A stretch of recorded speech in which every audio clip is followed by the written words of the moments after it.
MP board के class 10 के सभी विद्यार्थी, जैसा आपसे वादा किया था कि आपका 7 मार्च का एकदम असली पेपर में लेकर आऊंगा। ठीक है, 75 में से 75 नंबर आपको मिलने वाले हैं। देखिए ये है सेट ए, सेट बी, दोनों तरह के पेपरों का आज पूरा सॉल्यूशन। ठीक है, क्वेश्चन आंसरों को भी एक्सप्लेन करूंगा, चाहे वीडियो कितना ही लंबा क्यों ना बने। ठीक है, सारे क्वेश्चनों को एक्सप्लेन करूंगा। तो बिना किसी देरी के वीडियो को करते हैं स्टार्ट। देखिए पहला देखिए, भारत में वन्य जीव सुरक्षा अधिनियम कब पारित हुआ? 1972 में। किस राज्य में बांस ड्रिप सिंचाई सामान्य? मेघालय। ठीक है, देश का सबसे पुराना कृत्रिम पत्तन कौन सा है? तो चेन्नई। 1804 में नागरिक संहिता को किस नाम से जाना था? नेपोलियन संहिता। भारत में साइमन कमीशन का बहिष्कार किया गया क्योंकि इसमें कोई भी सदस्य भारतीय नहीं था। ठीक है, ग्रामीण स्थानीय सरकार को कहा जाता नगर कमेटी। यहाँ से देखिए इंग्लिश मीडियम वाले बच्चों का भी टिक मार्क कर दिए हैं। ठीक है, आपको बिल्कुल चिंता नहीं करनी है, आपकी चिंता मुझे है। ठीक है, आपके लिए पूरा सॉल्यूशन एक साथ में लेकर आया हूं। 30 स्थानों की पूर्ति करिए।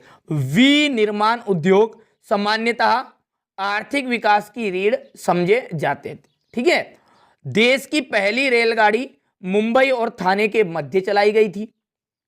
मार्च 1919 में बंबई में एक खिलाफत समिति का गठन किया गया था।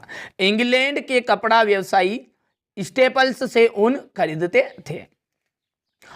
लोकतांत्रिक सरकारों में क्या नहीं होती? पारदर्शिता नहीं होती। आपको चिंता नहीं करनी, 23 के 23 प्रश्न ही बताऊंगा, चाहे वीडियो कितना ही लंबा क्यों ना हो। ठीक है, पूरा सॉल्यूशन समझाऊंगा एक एक चीजों को। 7 मार्च के दिन पेपर है और पूरी इस तरह से तैयारी कराऊंगा कि ठीक है कि आपको 75 से 75 नंबर आएंगे। ठीक है भैया, तमिलनाडु में ग्रामीण क्षेत्रों के आज भी 90% से ज्यादा लोग जो लोग हैं वो राशन की दुकान का प्रयोग करते हैं। ठीक है, यानी गरीब लोग हैं। चलिए ये हमारे इंग्लिश मीडियम वाले बच्चों के लिए है। ठीक है, इसी तरह से आप ठीक है कन्वर्ट करके लिख लीजिएगा आंसर को। वो ये आंसर है। पहला है जोड़ी। ठीक है, प्रथम विश्व युद्ध था 1914 से 1918। सूती कपड़ा मिल रिचर्ड आर्कराइट हो गया है। बेल्जियम की जो भाषा है वो बेल्जियम की भाषा आपकी डच एवं फ्रेंच है।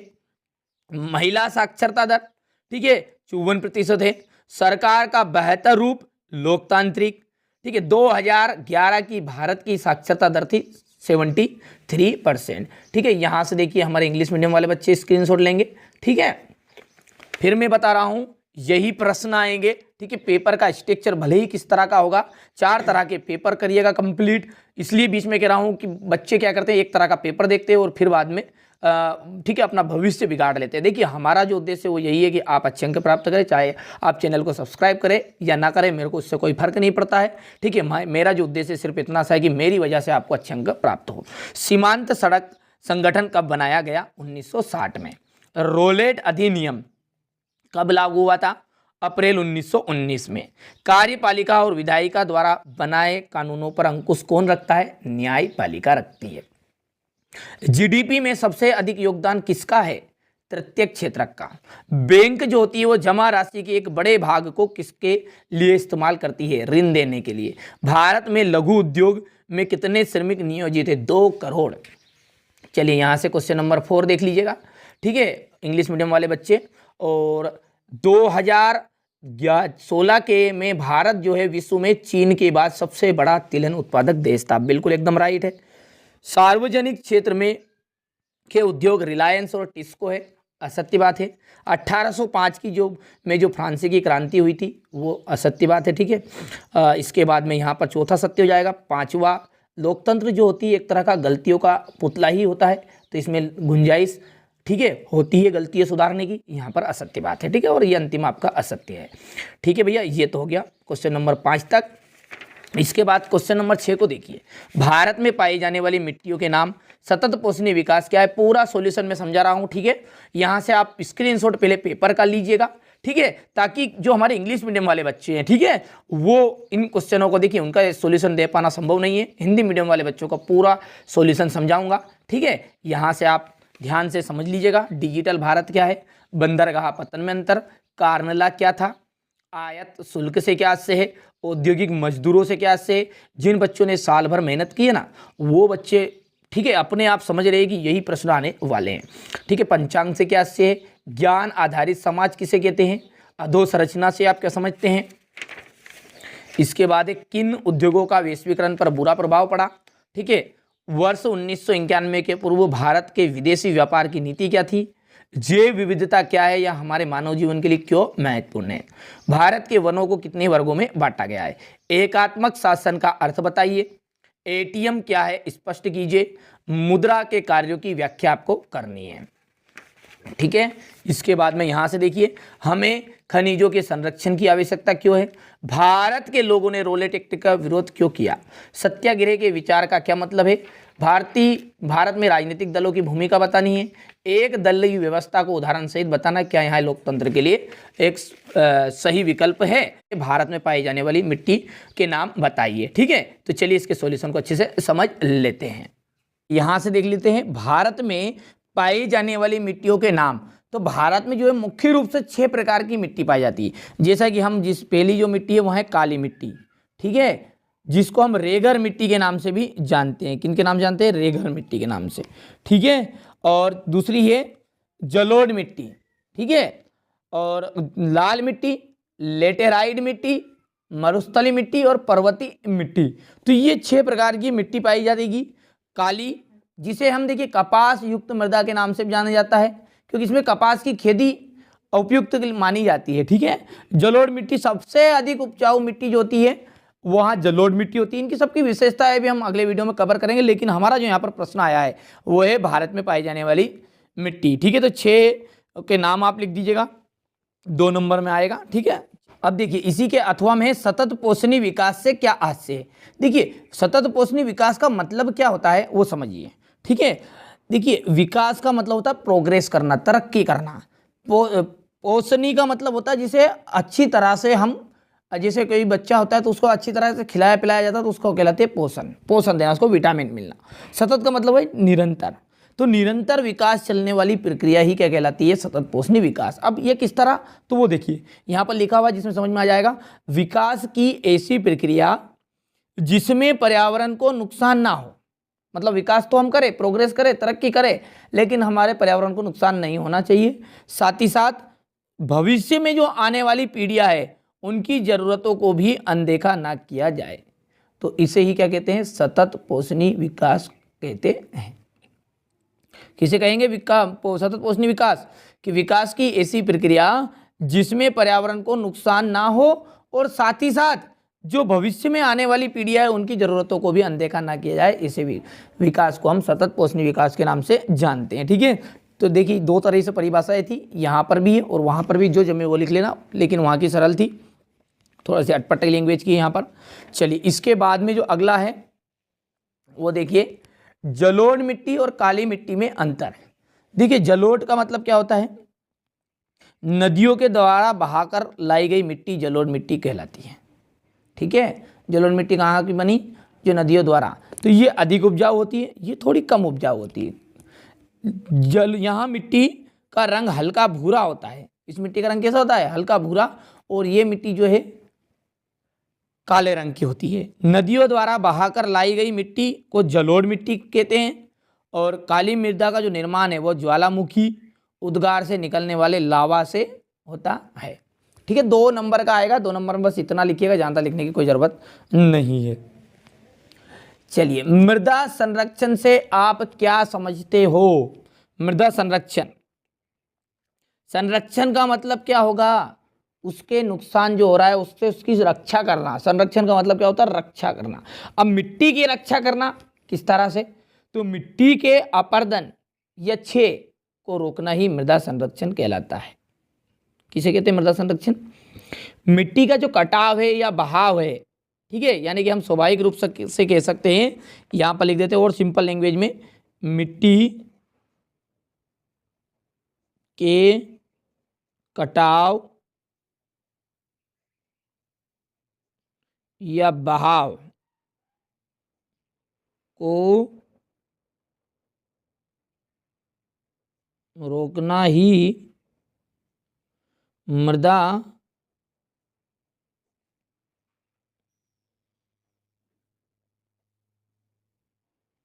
संरक्षण कहलाता है। ये इसी को हम कहते हैं। यानी कुल मिला के बात है, मिट्टी जो हमारी उपजाऊपन कमी हो रही, मिट्टी के उपजाऊपन को, उसको रोकना ही क्या कहलाता है, मृदा संरक्षण, ठीक है, तो इसको रोकना है, ठीक है। तो ये किस कारण से हो रहा है, तो बढ़ती हुई जनसंख्या के कारण प्राकृतिक संसाधनों का बड़े पैमाने पर विनाश हुआ। जो बढ़ती हुई जनसंख्या उसके कारण क्या हो रहा है, प्राकृतिक संसाधनों का बड़े पैमाने पर विनाश हुआ, इसलिए मृदा संरक्षण द्वारा विनाश को रोकना आवश्यक है, ठीक है। तो यहाँ पर ये मृदा संरक्षण का के बारे में चैप्टर होगा, बस इतना सा लिख दोगे जब भी परिभाषा, तब भी 2 नंबर आपको मिल जाएंगे, ठीक है। चलिए अगला जो क्वेश्चन है वो देखिए, गौर से देखिएगा, थोड़ा सा बड़ा कर लेते हैं। यहाँ पर देखिए, गन्ना जो है नगद दाम की फसल है क्यों। देखिए गन्ना जो है उससे पहले आप नगद या व्यापारिक फसलों का मतलब समझिए। नगद दाम वाली फसल उन फसलों को कहते हैं कि जिनका उपयोग प्रत्यक्ष रूप से भोजन के लिए नहीं किया जाता। जैसे हमारा गेहूं है, ये गेहूं जो है ये भी हमारे को पैसा तो देता है, लेकिन हम इसका उत्पादन जो है मुख्य रूप से जनता का पेट भरने के लिए करते हैं। लेकिन जो नगद गन्ना जो है वो क्या है, एक तरह की व्यापारिक फसल के अंतर्गत आएगी, क्योंकि इसका मतलब उद्देश्य ये होता है कि केवल और केवल धंधा बिजनेस करने के लिए इसका उत्पादन किया जाएगा। तो देखिए, ठीक है, नगद और व्यापारिक फसलों का आशय उन फसलों से है जो प्रत्यक्ष रूप से भोजन के लिए उत्पन्न नहीं की जाती, ठीक है, किंतु उन्हें बेचकर नगद राशि प्राप्त होती है। समझ में आ रहा है आपको कि जो नगद और व्यापारिक फसल है उसका मतलब यह है कि इसका भोजन के लिए मुख्य रूप से उत्पादन नहीं होगा, किसके लिए होगा, केवल और केवल धंधा पानी यानी कि बेचकर थोड़े से नगद पैसे प्राप्त किए जाए, इसलिए इसे नगद दाम की फसल कहते हैं। इसमें ठीक है, कपास, चाय, कॉफी, तिलहन, सोयाबीन, गन्ना, तंबाकू, रबर आदि है, इसलिए इन्हीं कारणों से क्या कहलाती है, जो गन्ना है वो नगद दाम की फसल कहलाती है। ये भी नगद दाम की फसल के उदाहरण ही है। चलिए अगला प्रश्न है आपका 8वें का अथवा, खरीफ और रबी की फसल में अंतर बताइए। देखिए खरीफ, ध्यान से समझिए, आप तो अंतर जीवन भर याद रहेगा। अब आपको खरीफ और रबी का किस तरह से वो समझते हैं। देखिए यहाँ पर लिखा हुआ है खरीफ। खरीफ का मतलब समझते हैं आप, जो हमारी बरसात में फसल बोई जाएगी। रबी का मतलब है जो ठंड में बोई जाएगी, ठीक है भैया। तो इनको याद करने की ट्रिक कैसे रहेगी वो समझ लेते हैं। देखिए जो हमारा सोयाबीन है और गेहूं है, दोनों को यदि आप लिखोगे, जिसे मैंने यहाँ पर लिखा हुआ है सोयाबीन,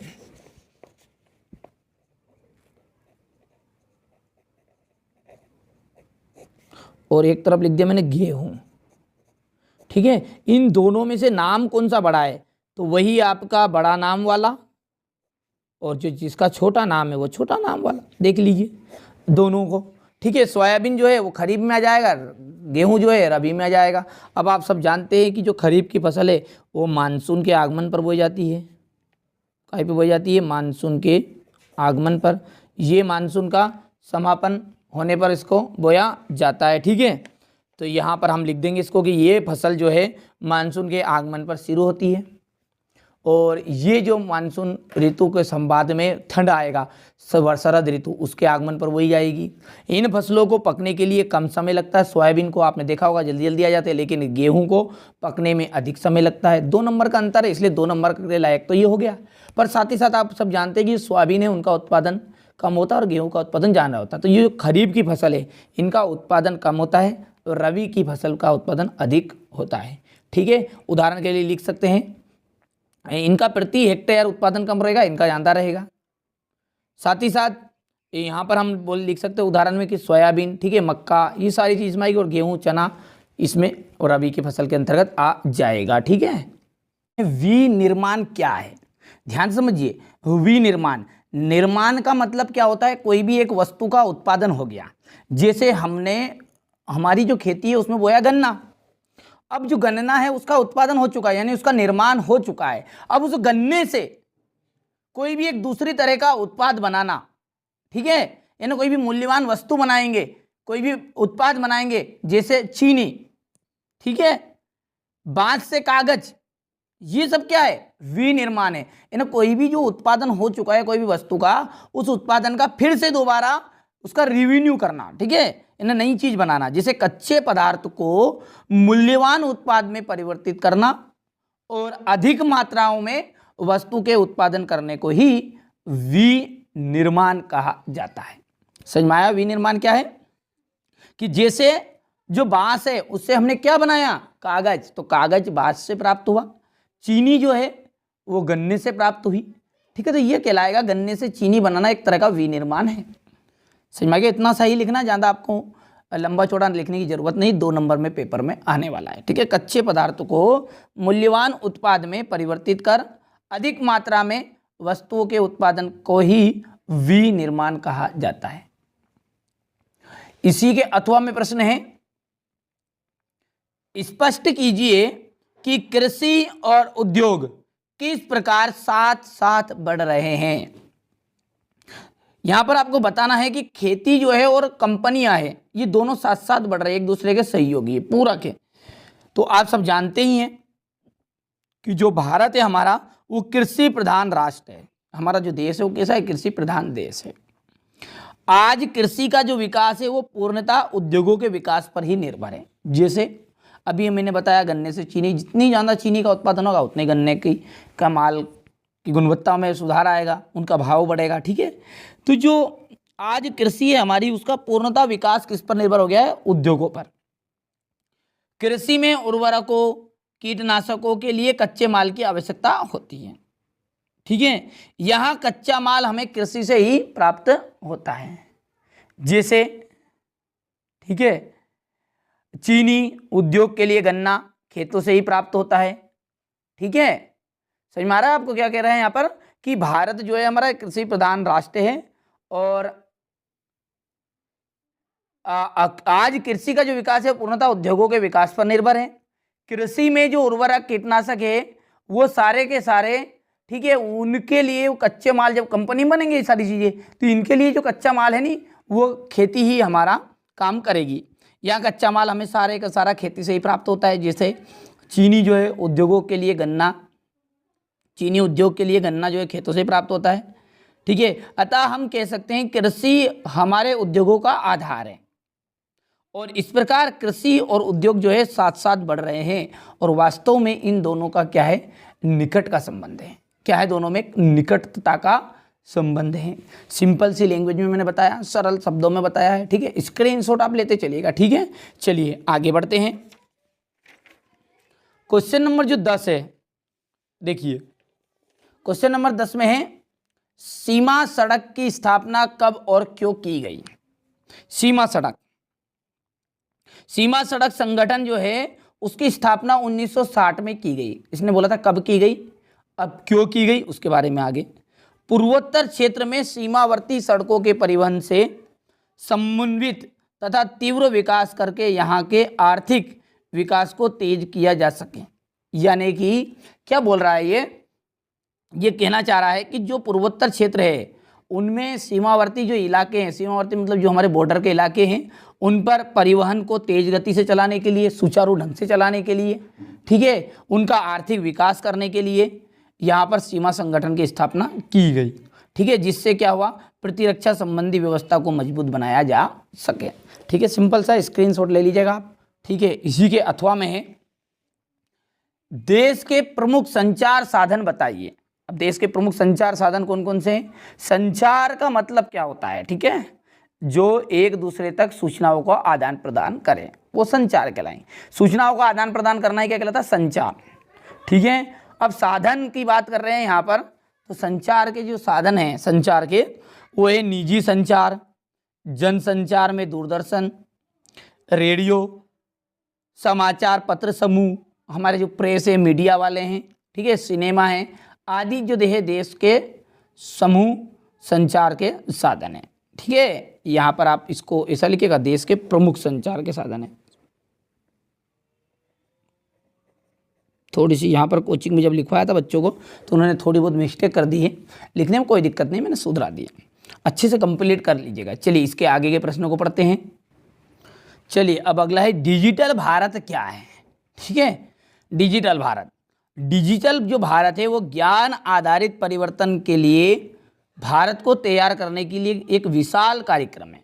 डिजिटल भारत क्या एक तरह का कार्यक्रम है। अब किसके लिए, कि जो हमारा भारत है उस पर ज्ञान आधारित परिवर्तन लाने के लिए, ठीक है, तैयार करने का एक माध्यम है। डिजिटल भारत कार्यक्रम का जो मुख्य उद्देश्य वो क्या है? भारतीय प्रतिभा प्लस सूचना प्रौद्योगिकी, यानी कि इनको दोनों को मिलाकर कल का जो आने वाला भारत है, ठीक है, उसमें होने वाले परिवर्तनों को समझना है और तकनीक को केंद्र में रखकर, यानी कि तकनीक को केंद्र में रखकर बदलाव लाना है। ठीक है, सिंपल है। डिजिटल भारत वास्तव में है क्या? डिजिटल भारत जो है ज्ञान आधारित परिवर्तन के लिए भारत को तैयार करने के लिए एक विशाल तरह कार्यक्रम है, बड़ा कार्यक्रम है। डिजिटल भारत कार्यक्रम का जो मुख्य उद्देश्य है वो IT प्लस IT, यानी कि इसका मतलब भारतीय प्रतिभा प्लस सूचना प्रौद्योगिकी, यह अर्थात कल का जो आने वाला भारत है उसमें होने वाले परिवर्तनों को समझना है, साथ ही साथ तकनीक को केंद्रों में रखकर ध्यान बदलाव लाना है। ठीक है, इतना ही लिखिएगा, 2 नंबर का आता है वो तो। ठीक है, इसी के आगे वाला जो प्रश्न है उसको देखते हैं। ठीक है, यहाँ पर इसका खाली था इसलिए वहाँ से बता दिया। आगे बढ़ते हैं। अब है बंदरगाह और पत्तन। देखिए, समुद्री जो मार्गी में जहाज लाते और ले जाते हैं उनमें 2 तरह के स्थान रहते हैं। एक तरह को हम कह सकते हैं हमारा जो आराम करने का, ठहरने का स्थान रहेगा वो 2 तरह का रहेगा, एक तो बंदरगाह और दूसरा पत्तन। देखो, बंदरगाह से पहले आप पत्तन को समझिए। पत्तन का मतलब क्या है? जहां से माल को लादेंगे और उतारेंगे। समझ में आ रहा है आपको? जैसे मैंने आपको कहा कि यहां पर भोपाल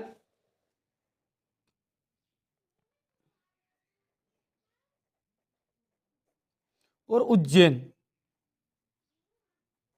तो माल को यहां से हम चढ़ाएंगे, कहां से? भोपाल को यहां से ला देंगे और यहां उतारा जाएगा। ध्यान से समझिएगा, जीवन भर याद रहेगा। ठीक है, तो ये जो लादना और उतारने वाले स्थान हैं इनको हम कहेंगे पत्तन। क्या कहेंगे? पत्तन। पर जो बीच में अब इंदौर पड़ेगा, देवास पड़ेगा, जो भी चीजें हैं, ये बीच वाला जो मार्ग है जहां पर व्यक्ति रुकेगा ढाबे के ऊपर, ठीक है, यानी कि रेस्टोरेंट में खाना खाएगा, ठीक है, सोने बैठने की व्यवस्था होगी बीच में। जो भी इंदौर में रुकेगा वो भले उज्जैन में रुके, ठीक है, सॉरी उज्जैन नहीं, बीच में भले वहाँ वो, समझ में आ रहा है आपको, आष्टा में रुके या कहीं पर भी रुकेगा बीच में, लेकिन ना तो भोपाल ना उज्जैन, जो बीच का जो रास्ता है उस बीच रास्ते में कोई सी भी चीज़ बनाई ठहरने की तो वो कहलाएगी आपकी बंदरगाह। ठीक है, क्या है वो? बंदरगाह। और बंदरगाह क्या है? ये प्राकृतिक होते हैं अधिकतर, क्योंकि इनको समुद्र के अंदर निर्माण नहीं किया जा सकता, लेकिन कभी कभी किया भी जा सकता कई जगहों पर। ठीक है, लेकिन अधिकतर ये पहले से ही होंगे आप, क्योंकि यहाँ पर ये जो समुद्र वाली बात चल रही तो समुद्र में आप सब जानते ही हैं, ठीक, उसमें बीच में कौन बनाया जाएगा? हालांकि अब नई नई टेक्नोलॉजी द्वारा बनने लग गए, पर पहले से थे मौजूदगी में। ठीक है, तो यहाँ पर ध्यान से देखिए, जलयानों और जहाज़ों के तट पर आने जाने और ठहरने के स्थान को क्या कहते हैं? बंदरगाह कहते हैं। समझ में आ गया? बंदरगाह की जो जलयानों है और जहाज है उनके तट पर आने जाने के और ठहरने के स्थान को बंदरगाह कहा जाता है। जबकि पत्तन क्या है? पत्तन है कि समुद्र तट का वहाँ स्थान जहाँ जहाज में माल लादने का और उतारने का कार्य करता है, उसे कहते हैं पत्तन। ठीक है, बंदरगाह जो है चूंकि समुद्र के भीतर रहेंगे अधिकतर, तो जल की गहराई इनमें अधिक होती है, लेकिन पत्तन में जल की गहराई अधिक नहीं होती है, क्योंकि कहाँ पर आप सामान उतार लाओगे जहाँ पर समुद्र की कब होगा गहरा?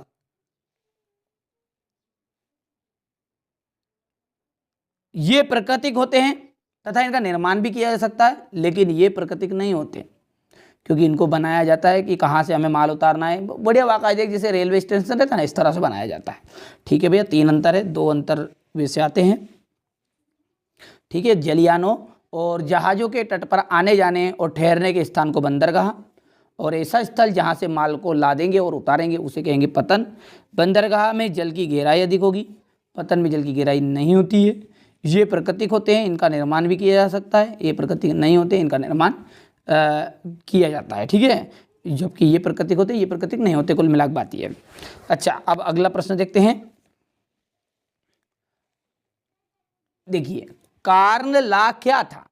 कार्न ला, नाम में ही लग रहा है कार्न ला, ला का मतलब था नियम, कानून। ठीक है, और ब्रिटिश सरकार ने क्या किया था कि जो पहले आपने देखा होगा जो किसान थे वो बहुत बड़े बड़े किसान थे, यानी कि उनके पास ज़मीन है ना, हज़ार हज़ार एकड़, 10,000 एकड़, 5,000 एकड़ है। आज तो 2-2 एकड़ 3-3 एकड़ से आता नहीं, हेक्टेयर 3 एकड़, 3 हेक्टेयर 2 हेक्टेयर, बस इससे आता नहीं, ठीक है। पर लेकिन पहले जो ब्रिटिश सरकार के ज़माने में जनता कम थी और किसान भी कम थे, ठीक, जनता कम थी, किसान स्वाभाविक कम होंगे। तो क्या हुआ था कि बहुत सारे जमीनों के हमारे भूस्वामी थे, भूस्वामी मतलब जमीन के मालिक है ना, किसान बड़े बड़े। अब उन्होंने क्या किया, मक्का का जो आयात हो रहा था, आयात का मतलब क्या होगा, बाहर से मंगवाना, उस पर पाबंदी लगवा दी, क्योंकि वो बड़े बड़े थे, वो सरकार पर दबाव डाला, उन्होंने पाबंदी लगवाई, ठीक है, सरकार पर प्रेशर डाला, जिससे क्या हुआ था कि सरकार उनकी बातों को मद्देनजर रखते हुए एक नियम लाई, जिसके कारण उन्होंने मक्का के आयात पर पाबंदी लगा दी। जिससे क्या फायदा था किसानों को कि उनकी मक्का का भाव बढ़े, ठीक है, जब उनको अधिक भाव मिलेगा तो पैसे अधिक मिलेंगे, इसलिए कर रहा था। तो ब्रिटिश सरकार ने बड़े भूस्वामियों के दबाव में, ठीक है, मक्का के आयात पर पाबंदी लगा दी थी। जिन कानूनों के सहारे सरकार ने यहां पाबंदी लगाई उसे ही कार्न लॉ कहते हैं। उस कानून को क्या कहते हैं, कार्न लॉ के नाम से जाना जाता है, ठीक है। तो यहां पर ये प्रश्न था, कार्न लॉ क्या है, समझ में आ चुका होगा कि ब्रिटिश सरकार ने बड़े बड़े जो भूस्वामी थे उनके दबाव में रहकर मक्के के आयात पर पाबंदी लगा दी, मक्का बाहर से मंगवाना बंद कर दिया। तो जिन कानूनों के सहारे यहाँ पाबंदी लगाई थी सरकार ने, उन्हें ही क्या कहते हैं, कार्न लॉ का नाम से जानते हैं। समझ में आया इतना? चलिए, इसके बाद में अब इसी के अथवा में आयात शुल्क से क्या आशय। देखिए, आयात शुल्क जिस तरह से हम जो हमारे कोई भी वस्तु मंगाते हैं और उसके ऊपर जो जीएसटी लगती है, ठीक है, जैसे हमने देश के अंदर मंगाया सामान या कोई भी बाहर से मंगाए तो भी जीएसटी लगेगी। लेकिन ये आयात शुल्क का मतलब ये है कि जो हमारी बॉर्डर के ऊपर हमने जैसे अमेरिका से कोई माल मंगवाया और माल मंगाने के बाद में जो बॉर्डर के ऊपर जो भारत में जैसे अंदर घुसेगा तो वहाँ पर बॉर्डर पर एक शुल्क लगेगा, जिसे ही हम कहेंगे आयात शुल्क, टैक्स, ठीक है। तो आयात शुल्क जो है किसी दूसरे राष्ट्र से आने वाली चीज़ों पर वसूल किया जाने वाला शुल्क है। आयात शुल्क क्या है, जब कोई भी दूसरे राष्ट्र से आने वाली वस्तु है उन पर वसूल किए जाने वाला टैक्स शुल्क ही आयात शुल्क के नाम से जाना जाता है। यहाँ कर या फिर ये शुल्क उस जगह लिया जाता है जहां से वहां वस्तु देश में अंदर आती है। मैंने कह दिया बॉर्डर पर, अर्थात सीमा पर, बंदरगाह पर या हवाई अड्डे पर, 3 जगहों पर आयात शुल्क लिए जाते हैं। ध्यान रखना तीनों बातों को। आयात शुल्क कहाँ पर लिए जाते, तो सीमा पर, बॉर्डर पर हो गया, बंदरगाह पर और हवाई अड्डे पर। इतना क्लियर है, स्क्रीनशॉट लीजिए तुरंत ही, ठीक है। अगला है औद्योगिक मजदूर से क्या आशय है। औद्योगिक मजदूर, देखिए उद्योगों में यानी कारखानों में काम करने वाले मजदूर ही क्या कहलाते हैं, औद्योगिक मजदूर कहलाते हैं, ठीक है। सिंपल है, ज़्यादा कठिन नहीं है। जो भी कंपनियों में जो काम करने वाले, ठीक है, हेल्पर ऑन रहेंगे, जिसे हम हेल्पर कहते हैं, उन्हें ही क्या कहते हैं, औद्योगिक मजदूर। जब हम औद्योगिक मजदूरों की बात करते हैं तो हमारा आज से कारखानों में कार्य करने वाले मजदूरों से होता है। यानी हम इसको परिभाषा के रूप में भी डालना चाहे तो इस तरह लिख दीजिएगा कि कारखानों में काम करने वाले मजदूरों को ही, ठीक है, औद्योगिक मजदूर कहा जाता है, ठीक है, लिख सकते हैं आप। इसी के अथवा में सेठ हुक्म चंद कौन थे, तो भैया ये मारवाड़ी व्यवसायी थे, ठीक है। जैसा कि आप जानते हैं व्यापारियों में सबसे ज़्यादा दिमाग जो तेज तर्राट रहते हैं वो मारवाड़ियों का ही चलता है। तो सेठ हुकुमचंद जो थे 1917 में कोलकाता में देश की पहली जूट मिल लगाने वाले मारवाड़ी व्यवसायी थे, ठीक है। 1917 में क्या किया इन्होंने, कलकत्ता में इन्होंने देश की पहली जूट मिल लगाई और ऐसे मारवाड़ी थे जिन्होंने चीन के साथ भी व्यापार किया था। देखिए 2 नंबर में आता है, तो जानता आपको बड़ा लंबा चौड़ा नहीं लिखना है भैया, ठीक है। हमारा उद्देश्य सिर्फ इतना सा है कि आप अच्छे अंक प्राप्त करें और इसी उद्देश्य से हम मेहनत भी कर रहे हैं आपके लिए, ठीक है। और यदि आपको लगता है कि हम मेहनत कर रहे हैं तो चैनल को सब्सक्राइब अभी तक नहीं किया नहीं तो सब्सक्राइब जरूर कर लीजिएगा। चलिए, अब क्वेश्चन नंबर 14 है, वेलम क्या है। मेरी जवाबदारी है आपको वार्षिक में टॉपर बनाने की। आप केवल जो चीज़ें बताई जा रही उन्हें, देखिए थोड़ा सा समय लग रहा है सारी चीज़ें कंप्लीट करने में, तो बिल्कुल जल्दी तैयारी कर रहे हैं, अच्छे से कंप्लीट करिए। वेलम, देखिए वेलम क्या है, चर्मपत्र या जानवरों के चमड़े से बनी लेखन सतह है। जो जानवर है उनके चमड़ों से बनी हुई, जैसे हमारे जो कागज है, ये कागज किससे बना है, बांस से इनसे बना है, ठीक है। तो जो वेलम है वो वेलम क्या है, चर्मपत्र या फिर हम बोल सकते हैं जानवरों के चमड़े से बनी हुई एक लेखन सतह रहेगी, उसे हम वेलम के नाम से जाना जाता है। इसी के अथवा में है उल्मा और फतवा से क्या आशय है। तो उल्मा के किसको कहेंगे, देखिए इस्लामी कानून और शरिया के विद्वान को उल्मा कहलाते हैं, ठीक है। इस्लामी कानून जानते थे उनके विद्वानों को क्या कहा जाता था, उल्मा, ठीक है, इस्लामी कानून जानने वाले। फतवा किसे कहते हैं, फिर ध्यान से दीजिए, अनिश्चय और या असमंजस की स्थिति में इस्लामी कानून जानने वाले विद्वान जो थे वहाँ मुक्ति के द्वारा, ठीक है, मुक्ति के द्वारा जाने वाले वैधानिक घोषणा को, ठीक है, फतवा कहते हैं। मतलब जो अनिश्चय या कोई सी असमंजस की घटना होती थी उसमें कोई भी जो उल्मा बोलते यानी इस्लामी कानून जानने वाले विद्वान, वो विद्वान कोई भी जो बातें कहते थे उसको क्या कहते थे, फतवा, ठीक है, वो घोषणा कोई भी बात की करते थे। चलिए अगला है त्रिपिटिका कोरियाना क्या है। त्रिपिटिका कोरियाना 13वीं शताब्दी के मध्य में त्रिपिटिका कोरियाना उंडलोस्क मुद्रा के रूप में बौद्ध ग्रंथों का कोरियाई संग्रह है, ठीक है। तो ये 15वां है, बहुत सिंपल है, छोटा सा था, ठीक है, यहाँ पर आप इसे कंप्लीट कर लीजिएगा। चलिए अगला देखिए, बहुत ही महत्वपूर्ण प्रश्न है, देखिए, ठीक है। पंचांग याद कर लीजिएगा इसे, चांद सूरज की गति, ध्यान समझिए पंचांग क्या है, चांद सूरज की गति, ज्वार भाटा के समय और लोगों के दैनिक जीवन से जुड़ी हुई अहम जानकारी देने वाला जो पंचांग है उसे कहते हैं वार्षिक पंचांग, या पंचांग भी कहते हैं, वार्षिक पंचांग भी कहते हैं। जो हमारे, ठीक है, ब्राह्मण जो समाज के गुरुजी होने रहते हैं, वो गुरुजी जो जिन चीज़ों को से हमको सब मिति तिथि बताते हैं, ठीक है, कि आज, ठीक है, 11 से या अम्मा से, ठीक है, जो भी चीज़ है वो आपकी जो क्या चांद सूरज की जो गति, ज्वार भाटा के समय, ठीक है, और लोगों के दैनिक जीवन से जुड़ी अहम जानकारियां देना ही क्या कहलाता है, वार्षिक पंचांग कहलाता है।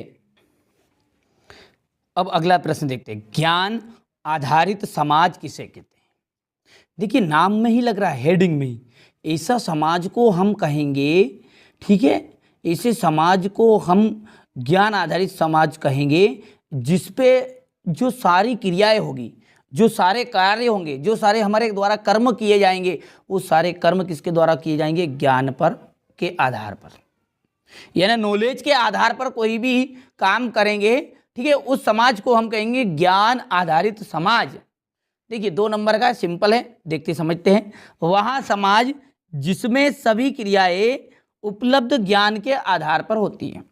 ऐसा समाज जिसमें सभी क्रियाएं कैसी होती है, उपलब्ध ज्ञान के आधार पर होती है, उसे हम क्या कहते हैं, ज्ञान आधारित समाज कहते हैं। दूर संचार तकनीक के विस्तार से ज्ञान आधारित समाज की धारणा का विकास हुआ है। किसका विकास हुआ है, दूर संचार तकनीक जो है हमारी आजकल जो टेक्नोलॉजी चली नई नई, उनके कारण ज्ञान आधारित समाज का विस्तार ज़्यादा हुआ है, ठीक है, सिंपल सा है, बस इतना सा लिखना है, 2 नंबर का प्रश्न आएगा। चलिए तो आगे बढ़ते हैं। अगला प्रश्न है, अधोसंरचना किसे कहते हैं। अधोसंरचना देखिए एक तरह की सुविधाएं हैं या क्रियाएं हैं जिनको हम अधोसंरचना कहेंगे। सारी चीज, जैसे उदाहरण समझिए, ऊर्जा परिवहन के साधन, बांध, हमारा जो एजुकेशन सिस्टम है यानी कि शिक्षा विभाग, शिक्षा हो गया, स्वास्थ्य सुविधा है, ये सब क्या है, अधोसंरचना है। जैसे किस तरह बोलेंगे कि वे सुविधाएं एवं क्रियाएं, ऐसी सुविधाएं एवं क्रियाएं जो उत्पादन के कार्यों में सहायक होती हैं। वे सुविधाएं और वे क्रियाएं जो उत्पादन के कार्यों में सहायक होती है उसे हम अधोसंरचना कहते हैं। जैसे ऊर्जा परिवहन के साधन, बांध, शिक्षा, स्वास्थ्य सुविधाएं आदि, ठीक है। स्क्रीनशॉट के माध्यम से आप इसे अच्छे से कंप्लीट भी कर सकते हैं। चलिए तो आगे बढ़ते हैं। क्वेश्चन नंबर जो 17 है वो है, किन उद्योगों पर वैश्वीकरण का बुरा प्रभाव पड़ता है। ऐसे कौन से उद्योग है जिन पर वैश्वीकरण का बुरा प्रभाव पड़ा। तो बैटरी जो है, ठीक है, देखो वैश्वीकरण का मतलब है वैश्वीकरण का मतलब ये है कि जो संपूर्ण राष्ट्र वो एक इकाई के रूप में कार्य करेंगे, यानी सारे देश मिलकर, कोई सा भी देश जैसे पाकिस्तान या अमेरिका है तो अमेरिका में जाकर मैं कंपनी खोल सकता हूँ, वहाँ के देश वाला आके यहाँ पर कंपनी खोल सकता है। ये सारे जो देश मिलकर एक इकाई के रूप में कार्य करेंगे, सबका उद्देश्य यही होगा कि देश को आगे बढ़ाए। ठीक है, ठीक है भैया, सारे राष्ट्र मिलकर आगे बढ़े। तो इसके कारण इसका बुरा प्रभाव किस पे पड़ा? बुरा प्रभाव ये पड़ा कि जो बैटरी है, ठीक है, संधारित्र है यानी कि जो सेल है, प्लास्टिक और खिलौने हैं, टायर है, डेयरी उत्पाद है, डेयरियों के उत्पादक, खाद्य तेल है, इन सभी के ऐसे उदाहरण हैं जो ये जो बदलता हुआ दौर है, इस बदलते हुए दौर में कंपटीशन के सामने टिक नहीं पाए। आज बैटरी को कौन लाना चाहता? 24 घंटे लाइट हो गई, ठीक है, खत्म हो गया, समझ गए आप। सेल, पहले वो सेल वाली बैटरी चलती थी, कितनी चलती थी, अब चल रही क्या? नहीं चल रही। ठीक है, खिलौने भी तरह तरह के अब खत्म होते जा रहे हैं, अलग अलग तरह के खिलौने आ गए। ठीक है भैया, टायर उद्योग में भी कमी आ गई, क्योंकि अब ऐसे टायर जो पंचर ही नहीं हो रहे धीरे धीरे। डेयरी उत्पाद, ठीक है, डेयरी के जो उत्पाद हैं वो भी खत्म, धीरे धीरे नष्ट हो रहे। तो ये जो है ये क्या है, इसे उदाहरण है जहां प्रतिस्पर्धा के कारण ये छोटे विनिर्माताओं पर कड़ी मार पड़ी हुई है, यानी ये पूरी तरह बंद होने के कगार पर हो गए। कई इकाइयाँ तो बंद हो गई हैं और जिनके चलते अनेक जो श्रमिक है वो बेरोजगार हो गए हैं। तो इतना लिखिएगा, ठीक है। ये क्वेश्चन नंबर 17 था आपका। वर्ष 1991 से पूर्व भारत की जो विदेशी व्यापार की नीति क्या थी, वहां देखते हैं। जो 1991 है उस तक आयातों पर नियंत्रण रखा गया था, यानी बाहर से कोई भी आइटम या कोई भी वस्तु नहीं मंगाई जाएगी। इस अवधि में केवल अनिवार्य वस्तुएं जैसे मशीनरी, उर्वरक और पेट्रोलियम का ही मुख्य रूप से आयात किया गया। ध्यान से समझिएगा, क्या बोला है मैंने कि वर्ष 1991 तक आयातों पर नियंत्रण रखा गया। इस अवधि में केवल अनिवार्य वस्तुओं का ही मुख्य रूप से आयात किया गया। देश के उत्पादकों को विदेशी प्रतियोगिता से बचाने रखने के लिए और संरक्षण की नीति को अपनाया गया। यानी कि जो बाहर से जो देखिए कंपटीशन आज बढ़ रहा है, आप समझ रहे, जैसे चीन का माल आ रहा है भारत में, तो वहाँ के जो आइटम है खिलौने हैं, जो हमारे देश में खिलौने हैं वो यदि 5,000 के मिलते तो वही आइटम वो आपको उससे ज़्यादा सुविधा है 2,000 वाले आइटम में दे देगा। ठीक है, तो इसके कारण क्या हुआ, जो बाहर के जो कंपटीशन की प्रतिस्पर्धा से बचाने के लिए ऐसा किया गया था कि ताकि देश का पैसा देश में ही रहे, इसलिए ये विदेशी व्यापार नीति अपनाई गई थी। ठीक है, तो इसमें क्या हुआ गया था कि वर्ष 1991 तक आयातों पर नियंत्रण रखा गया। इस अवधि में केवल अनिवार्य वस्तुएं जैसे मशीनरी, उर्वरक और पेट्रोलियम का ही मुख्य रूप से आयात किया गया। देश के जो उत्पादकों को विदेशी प्रतियोगिता से बचाने रखने के लिए संरक्षण की नीति को अपनाया गया। इसका परिणाम क्या हुआ? परिणाम ये हुआ कि इस अवधि में व्यापार जो है वो बहुत ही धीमी गति से चला। ठीक है, क्योंकि बाहर से अब आइटम नहीं तो बिजनेस नहीं बढ़ेगा। ठीक है भैया, तो ये इसका आंसर था, अच्छे से कंप्लीट कर लीजिएगा। चलिए आगे बढ़ते हैं।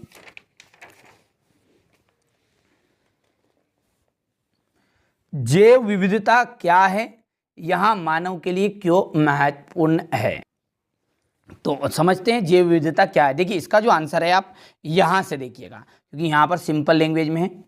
देखिए जैव विविधता का मतलब क्या है, किसी भी जो प्राकृतिक प्रदेश है उनमें पाए जाने वाले जंगली तथा पालतू जीव जंतु, ध्यान समझिए, किसी भी प्राकृतिक प्रदेश में पाए जाने वाले जंगली तथा जो पालतू जीव जंतु है, ध्यान समझिए, जंगली और पालतू जीव जंतु पूरे आ गए, साथ ही साथ पेड़ पौधे, इनकी जो प्रजातियां है इनकी अधिकता को ही क्या कहते हैं, जैव विविधता के नाम से जाना जाता है। यानी कि पेड़ पौधे भी आ गए और सारे के सारे जीव जंतु भी आ गए, इनकी सभी की जो उपलब्धता है, इनकी अधिकता है, इनकी बहुलता है, इसी को ही कहते हैं जैव विविधता।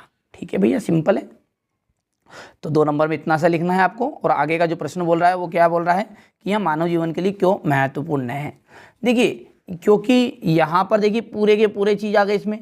देखिए मनुष्य भी आ गए, यानी कि जीव जंतु भी आ गए, पालतू जीव जंतु भी आ गए, जंगली भी आ गए, साथ ही साथ पेड़ पौधे भी आ गए।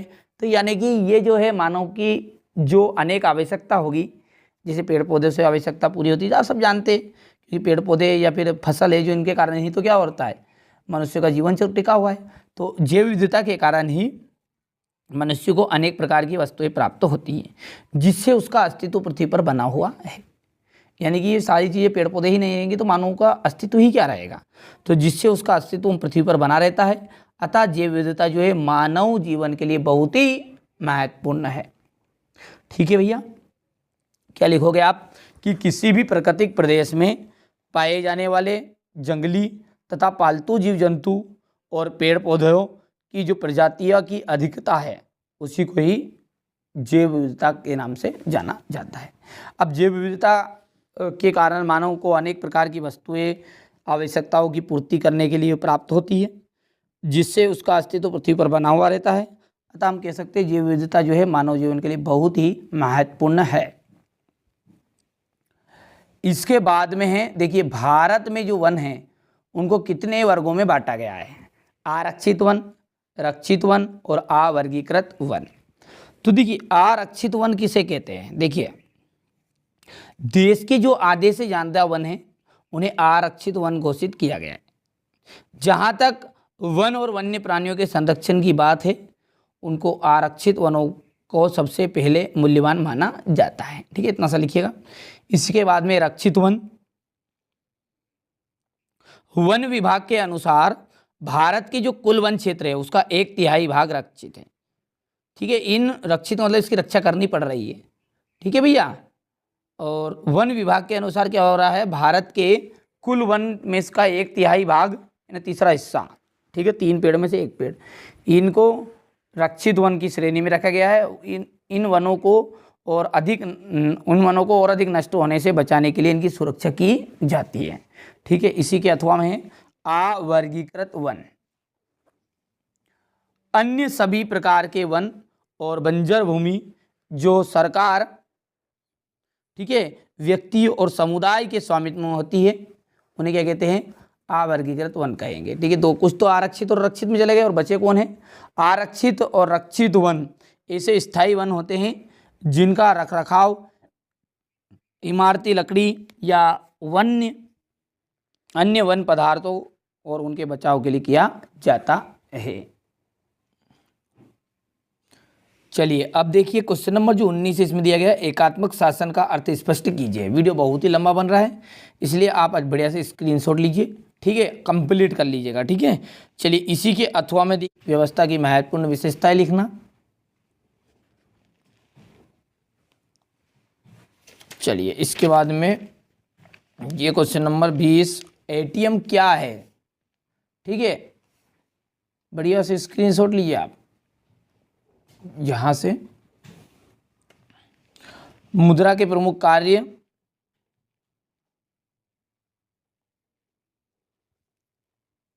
इसके बाद में यहां पर, ठीक है, क्वेश्चन नंबर जो 21 है इसमें दिया गया है हमें खनिजों के संरक्षण की आवश्यकता क्यों है। तो ये एक प्रश्न रहा इसका।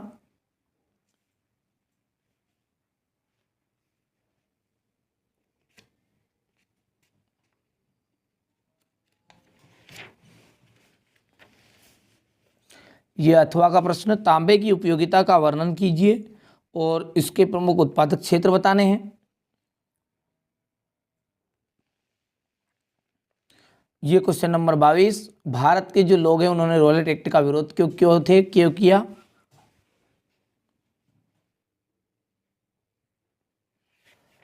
इसके बाद में यहां पर ये क्वेश्चन नंबर 3, और सत्याग्रह के विचार का क्या मतलब है।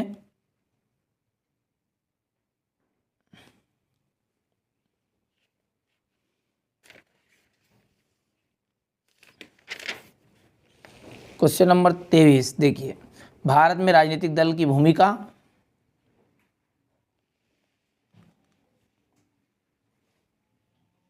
और ये जो अंतिम इसके अथवा का एक दलीय व्यवस्था को उदाहरण से समझाना है।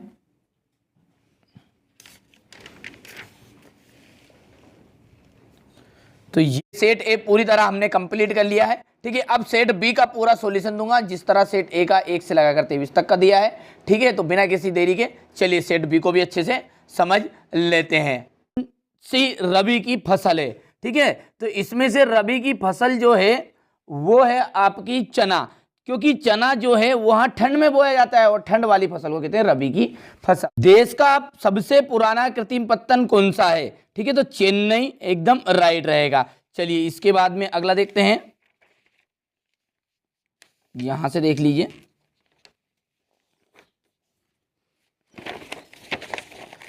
यहां पर देख लीजिए, ये सीमांत सड़क संगठन कब स्थापित किया गया? ठीक है, 1960 में सीमांत सड़क संगठन स्थापित किया गया था। भविष्यवाणी के अनुसार 2025 में कितने लोग जल की नितांत कमी को झेलेंगे? तो लगभग 20 करोड़ लोग। सिंहली को श्रीलंका में कब राजभाषा घोषित किया गया? 1956 में। पृथ्वी का कितना प्रतिशत भाग जल से घिरा हुआ है? 3/4। इसी तरह हमारे जो इंग्लिश मीडियम वाले बच्चे हैं, ठीक है, वहाँ बढ़िया से इनका स्क्रीनशॉट ले लीजिएगा। पहला देखिए यहाँ पर, ये पहला का ऑप्शन आ जाएगा। दूसरे का आपका चेन्नई है। ठीक है, तीसरे में आपका 1900 यानी कि 190-60 आ जाएगा। इसके बाद में यहाँ पर देखिए 2 बिलियन आ जाएगा। और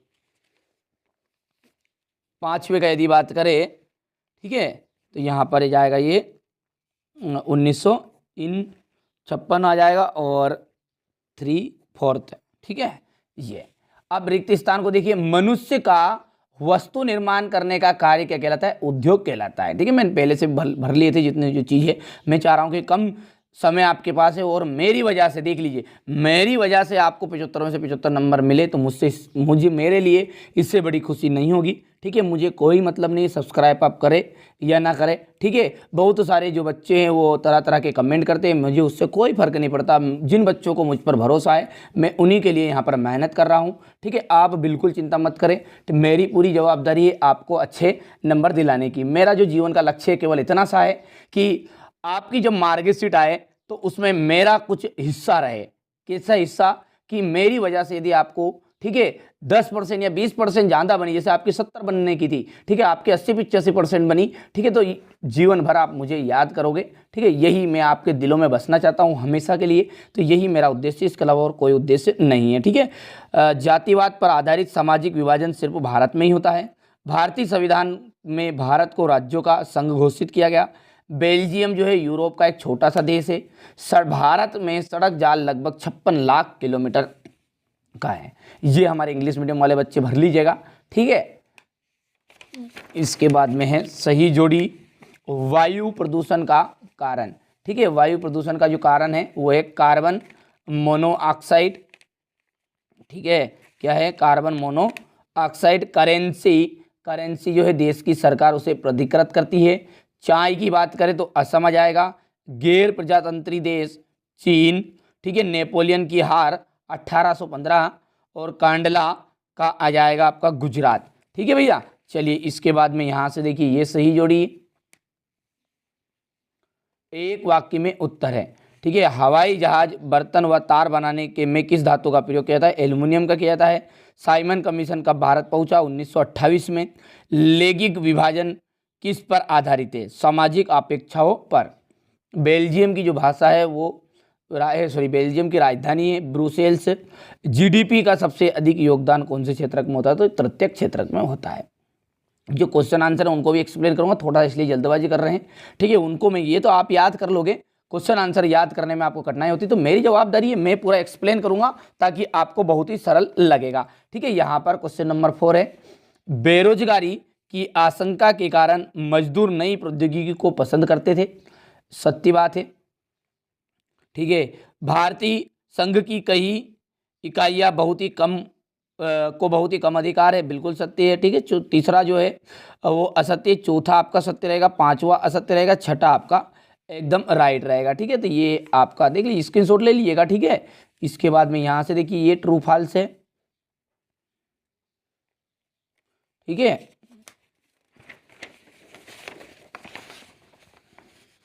यहां पर देखिए जैव और अजैव संसाधन क्या होते हैं, उदाहरण दीजिए। ठीक है, मृदा अपरदन से क्या तात्पर्य है, देख लीजिए। ये सारे क्वेश्चनों का मैं अभी समझा रहा हूँ, पहले पेपर देख लीजिए ताकि हमारे जो इंग्लिश मीडियम वाले बच्चे हैं उनको प्रश्न पता चल जाएगा। ठीक है, मैं सॉल्यूशन समझाऊंगा हिंदी मीडियम वालों का पूरा, देख लीजिएगा। आपको 1 रुपया शुल्क नहीं देना है। बहुत सारे जो लोग हैं, ठीक है, एनसीईआरटी कोचिंग के नाम पर जो आपका अपना चैनल है एनसीईआरटी कोचिंग, इस चैनल के नाम से बहुत सारे लोग आपसे फर्जी पैसे ले रहे हैं। ठीक है, गूगल पर आप सर्च करोगे तो बहुत सारी जो वेबसाइट है, ठीक है, इसी चैनल के थंबनेल उठाकर वहाँ पर रख रही है, बच्चों को भ्रमित कर रही है। ठीक है, मेरा ये उद्देश्य नहीं है कि, ठीक है, कि आपको दूसरी जगह के वीडियो नहीं देखना है। मेरा जो उद्देश्य है वो सिर्फ इतना सा है कि आपको किसी को भी 1 रुपया शुल्क नहीं देना है, बस सीधी सी बात है। सारी चीज़ें मैं वीडियो में बोल रहा हूँ एकदम फ्री सारी चीज़ें दूंगा, मैं 1 रुपया शुल्क नहीं लूँगा जीवन भर।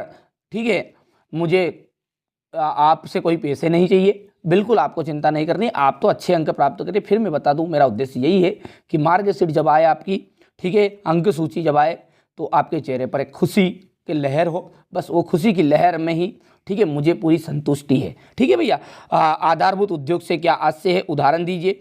वायु प्रदूषण को नियंत्रित करने के उपाय है। सड़क परिवहन के 2 गुण बताइए।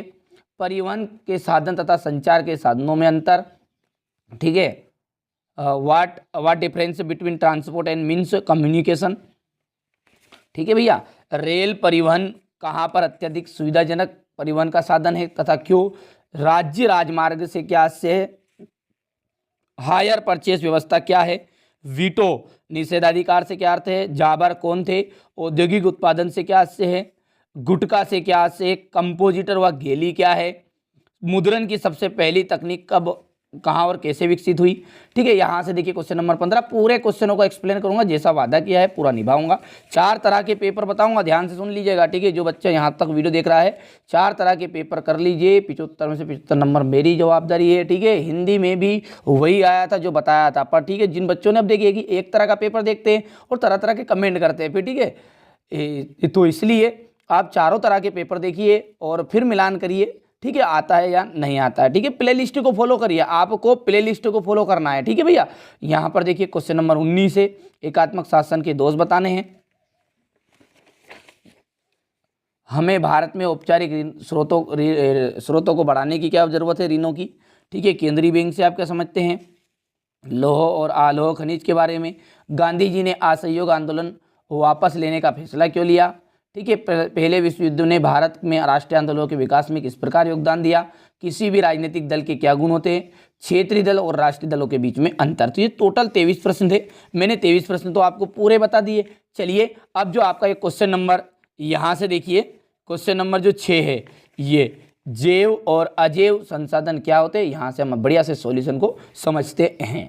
और अजैव संसाधन क्या होते हैं, ठीक है, उदाहरण दीजिए। ऐसे संसाधन जिनकी प्राप्ति किससे हो रही है, जीवमंडल से होती है। किससे, जीवमंडल से, उसे जैव संसाधन कहते हैं। जिसमें जीन व्याप्त होता है, यानी कि यहाँ पर जीव है। ठीक है, यहाँ पर बच्चों ने तैयार किए तो थोड़ी सी मिस्टेक कर दी है। तथा जिसमें क्या है, जीव व्याप्त है, मानव है, वनस्पति जात है, पशुधन है, इनमें सब में क्या है, जान है, कुल मिलाकर बात है। अजैव संसाधन किन्हें कहेंगे, ऐसे संसाधन जो निर्जीव वस्तुओं से बने होते हैं। किससे बने होते हैं, निर्जीव, उन्हें कहते हैं अजैव। उदाहरण के लिए चट्टान, धातुएं, कोयला, गैस आदि। स्क्रीनशॉट ले लीजिएगा। ठीक है, अब इसी के अथवा वाला जो प्रश्न है वहां देखिए क्या है, प्रश्न को देखते हैं। मृदा अपरदन किसे कहते हैं। ठीक है, तो आइए मृदा अपरदन को समझ लेते हैं। तो देखिए, मृदा अपरदन, अपरदन का मतलब होता है कटाव या बहाव। ठीक है, ध्यान समझिएगा, कटाव या बहाव। तो मृदा का जो कटाव होगा या उसका बहाव होगा, उसकी प्रक्रिया को क्या कहते हैं, मृदा अपरदन कहते हैं। 2 नंबर का, ज्यादा लंबा चौड़ा लिखने की आवश्यकता नहीं है।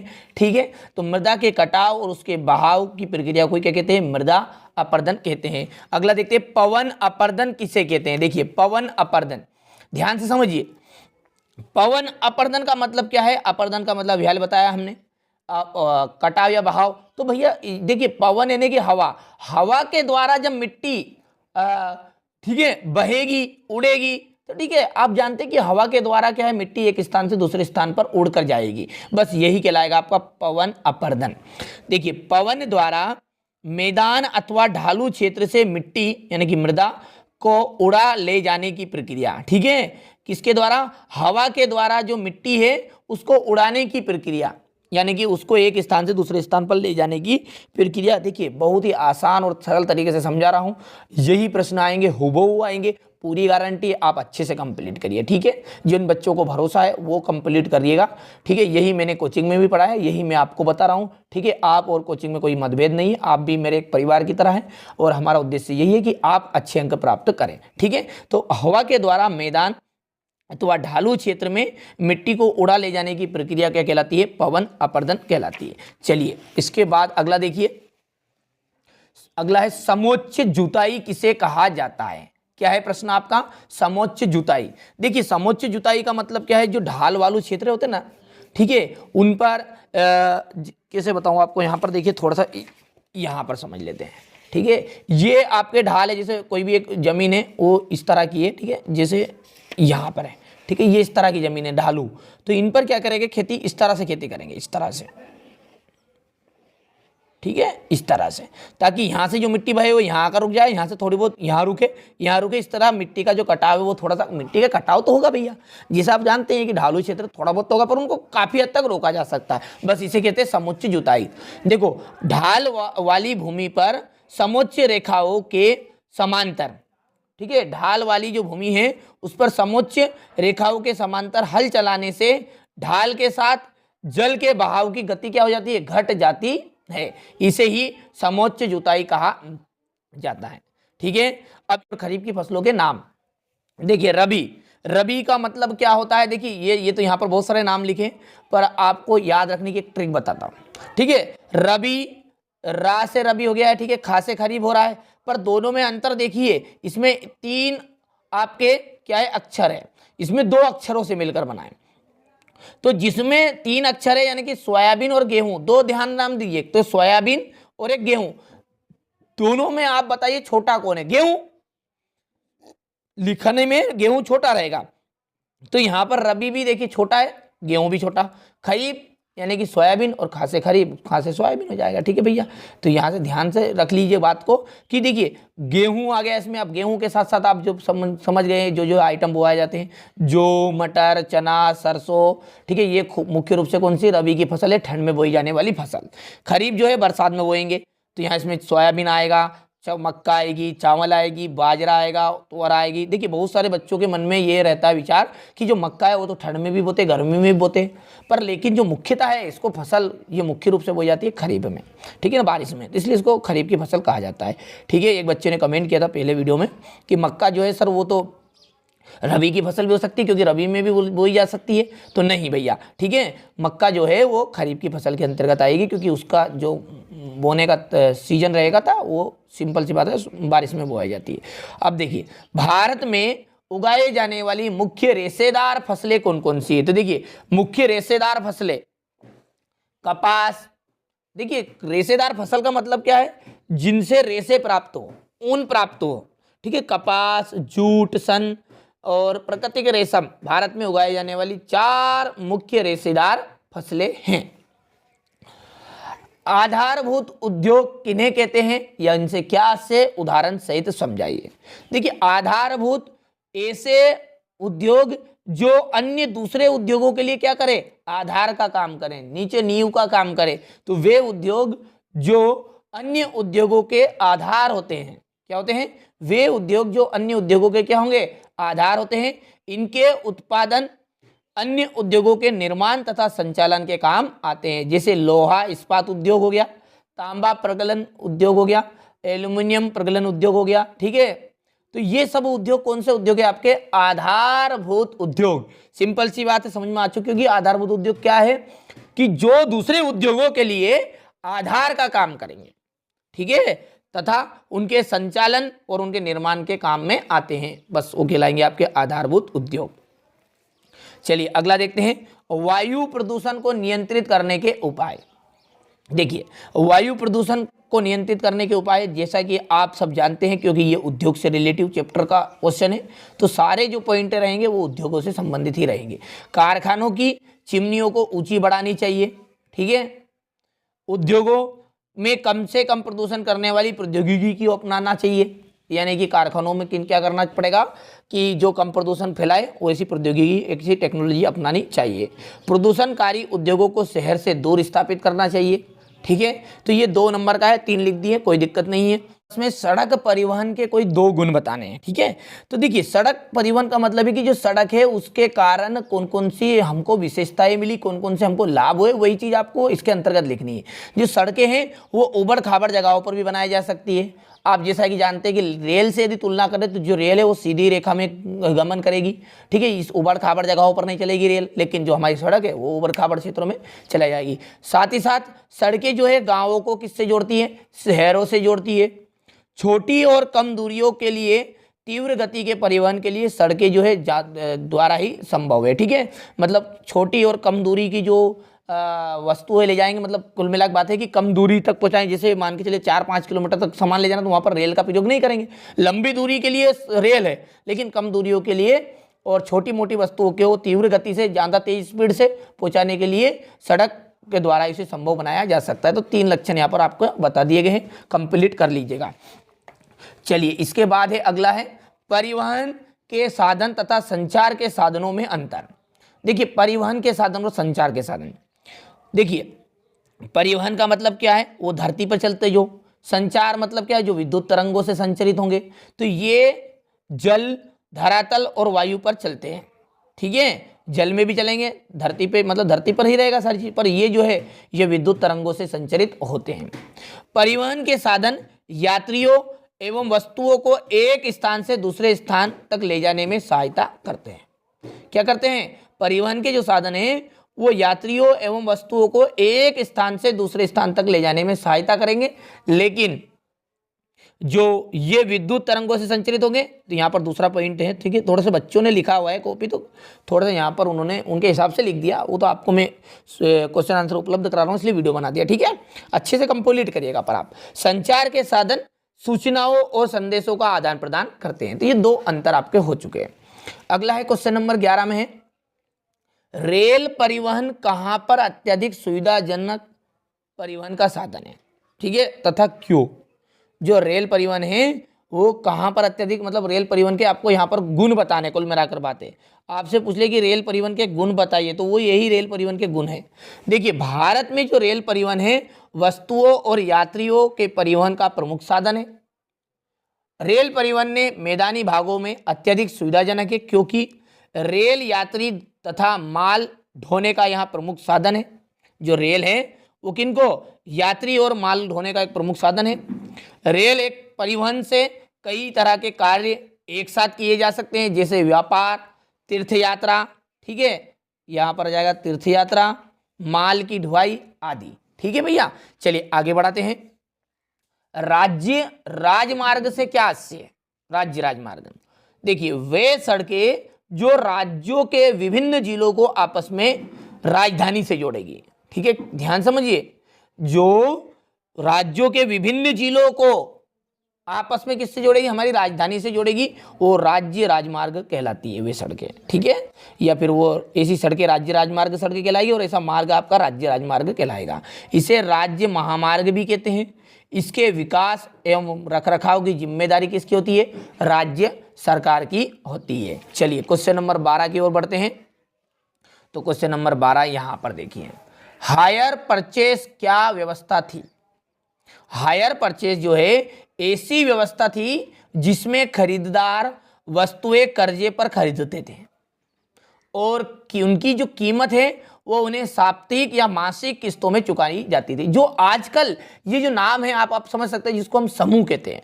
आज हर गांव में ठीक है समूह चलता है, उसमें क्या होता है, इनकी किस्त होती है 15 दिन की, कि 20 दिन की 1 माह की। ठीक है, तो यहाँ पर या फिर साप्ताहिक 7 दिन की किस्त, जो भी है वो यही क्या है, हायर परचेस है। तो हायर परचेस एक ऐसी व्यवस्था थी जिसमें खरीदार वस्तुएं किस पर लेते थे, कर्जे पर, और उनकी कीमत साप्ताहिक या मासिक किस्तों में चुकाई जाती थी। ठीक है, अब है अगला, वीटो या निषेधाधिकार का क्या अर्थ है। ठीक है, वीटो या निषेधाधिकार का के सहारे एक ही सदस्य की असहमति किसी भी प्रस्ताव को खारिज करने का आधार बन जाती है। ठीक है, मैं थोड़ा सा जल्दी जल्दी कर रहा हूँ ताकि वीडियो लंबा ना बने। ठीक है, सॉल्यूशन उपलब्ध कराना मेरा मुख्य उद्देश्य है, साथ में थोड़ा बहुत एक्सप्लेन कर दूँ ताकि आपको याद करने में कठिनाई नहीं होगी। यही पेपर में आएगा, फिर बोल दूँ। ठीक है, जाबर कौन थे? जाबर क्या थे? मिस्त्री थे, सरदार थे। इन्हें अलग अलग इलाकों में सरदार या मिस्त्री आदि भी कहते थे। उद्योगपति जो होते हैं वो नए मजदूरों की भर्ती करने के लिए एक जाबर रखते थे। जैसे मान लिया मुझे कर्मचारी की जरूरत है, मजदूरों की जरूरत है, तो क्या मालिक जो है, कंपनी का मालिक, वो हर एक मजदूरों की सिलेक्शन करेगा क्या? ठीक है, तो वो कुछ ऐसे व्यक्तियों को रखेगा जो उनको, ठीक है, सारी चीज़ें सुविधाएं दे दे, यानी कि बाहर से जो मजदूर आए उन सबका इंटरव्यू ले ले, ये वगैरह वगैरह काम।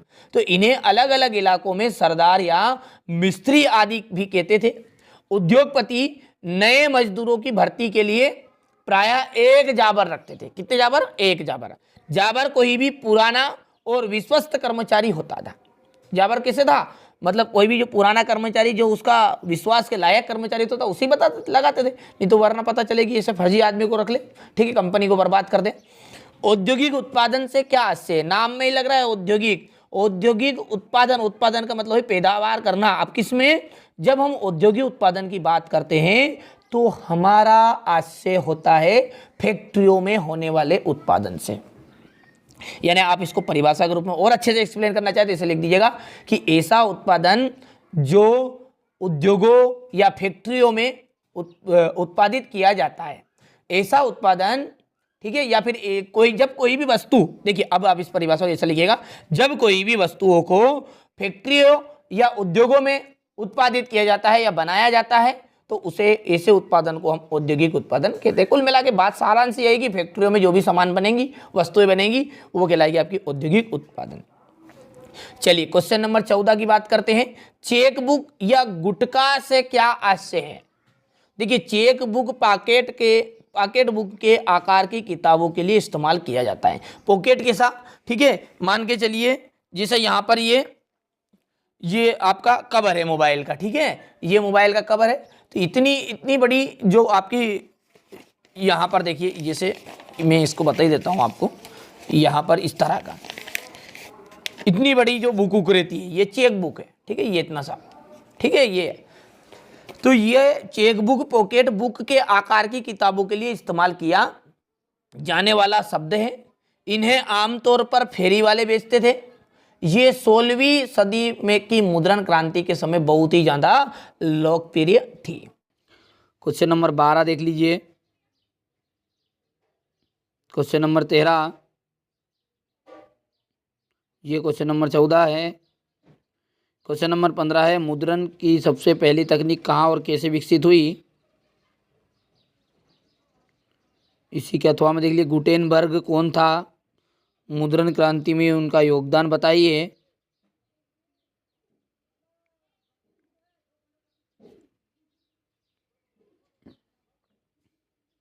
प्राथमिक, द्वितीयक और तृतीयक क्षेत्र का एक एक उदाहरण दीजिए।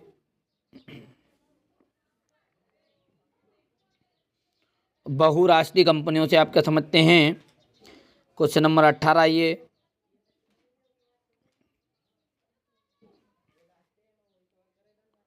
Question number 19,